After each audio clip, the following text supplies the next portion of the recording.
condivisione di idee di valore. In questa sesta edizione ci concentreremo sul fil rouge della rinascita e quindi ognuno dei nostri speaker, dall'arte alla medicina alla filosofia, andranno a studiare e a raccontarci cos'è rinascita per il loro mondo.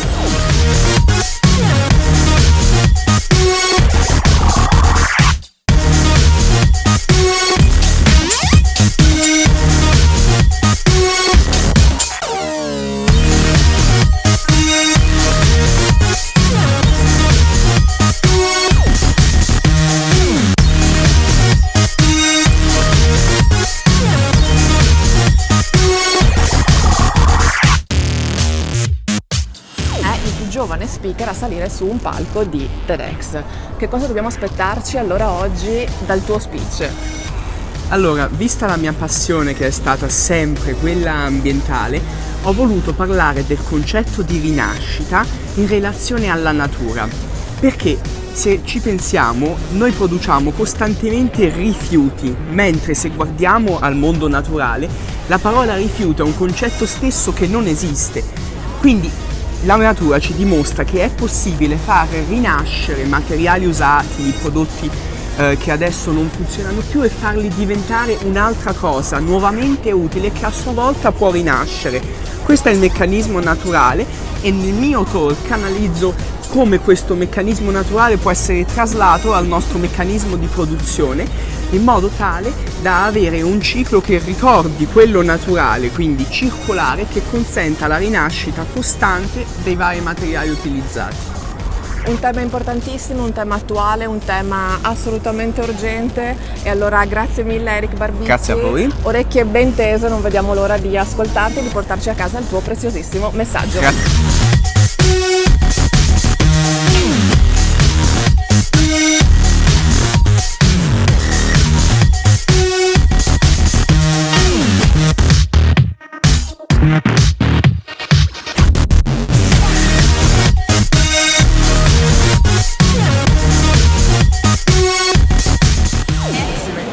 Innanzitutto amici sportivi, buongiorno a tutti. Io ovviamente ho fatto più di 1000 discorsi per le industrie sul team building e altre cose. Oggi qui a Padova per il TEDx, la prima volta che faccio uno per loro.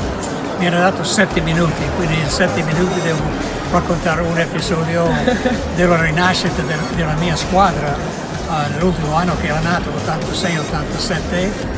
Quando abbiamo perso per 31 punti in Grecia, in una settimana dovevamo trovare modo per rimontare 32 punti per andare avanti alla Coppa dei Campioni e abbiamo vinto di 34, quindi racconto questa storia oggi che è ancora la più grande rimonta nella storia della Coppa dei Campioni Eurolega, quindi se vai su YouTube che metti dei Tracer Ares 86 okay. Ares della squadra di Salonico vieni fuori negli ultimi 5 minuti della partita, nei 12 minuti di registrazione, però è emozionante anche per me, io ogni tanto lo guardo perché sembra impossibile rimontare in una settimana dopo una partita orribile, 98-67 abbiamo vinto 83-49 a Milano, quindi è stato, racconterò questa oggi che se veramente agisci con calma e ci credi è possibile fare anche l'impossibile. Amici di Sgaialand, a chiudere la sesta edizione di TEDx Padova, Drusilla Fuer, che tutti avrete riconosciuto.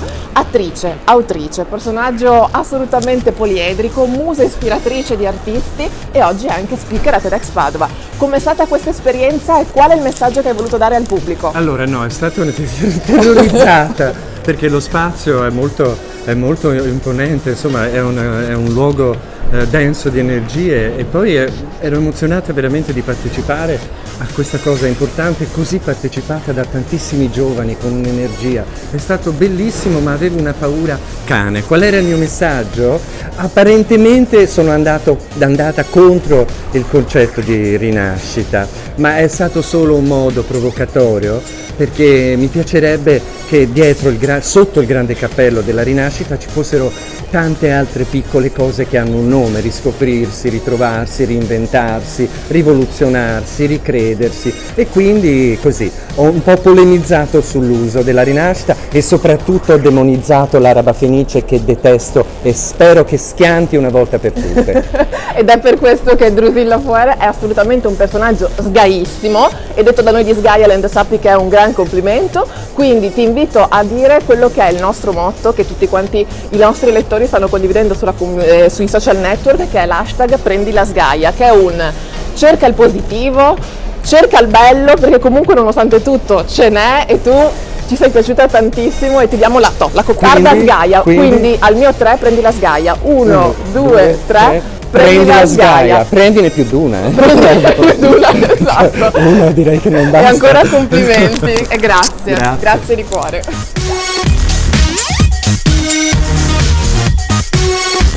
Allora, me la stavo facendo addosso, devo essere sincera, le prime uscite sono state tragiche, più che altro che mi sento una persona inutile adesso, cioè capite che ho visto talmente tante cose interessanti che io cosa so fare nella vita? Niente, sto in crisi totale.